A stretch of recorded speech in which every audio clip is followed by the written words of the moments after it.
mamili kung sino ba ang karapat-dapat mamuno sa ating bansa. Dahil yung impeachment na yan, kaduwagan ng mga Marcos, Romualdez sa ating bansa.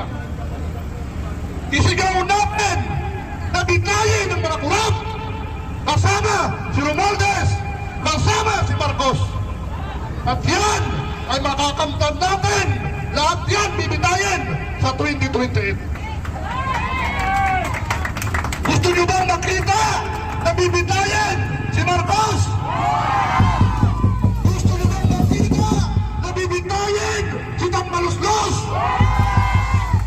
Ang habang ko kay Tammaluslos sa 2028, tatapatan kita. Hindi lahat ng mga waray-waray kaya niyong takutin. Dahil ako, totoong waray, taga-Tanawan Leyte, tatabing bayan ng mga Romualdez, Tolosa. Pero nandito ako ngayon, tumitindig sa harapan ng Senado para manawagan na ibasura ang impeachment na yan. Ilang taon na lang, 2028 na. Hindi ba kayo makapaghintay? Hindi ba kayo makapag-move on? Tuwag na Marcos, baklang Marcos. Huwag tayong matakot. Pinaglaban na natin ang mga karunungan noong panahon ng rehimeng Marcos. At ngayon, pangalawang Marcos na ito.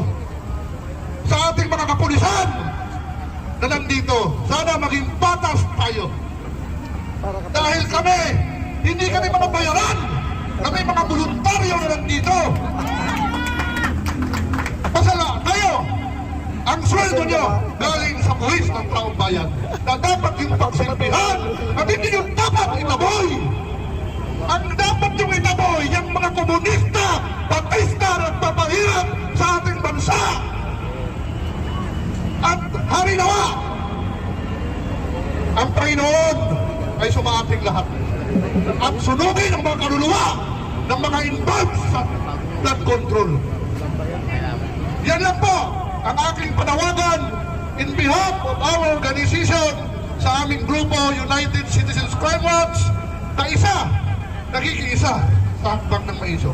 At ako rin po ang national founder ng aming grupo at ang chairman namin ay si Atty. Estrelito Torion at ang aming becoming president si Atty. Mark Tolentino.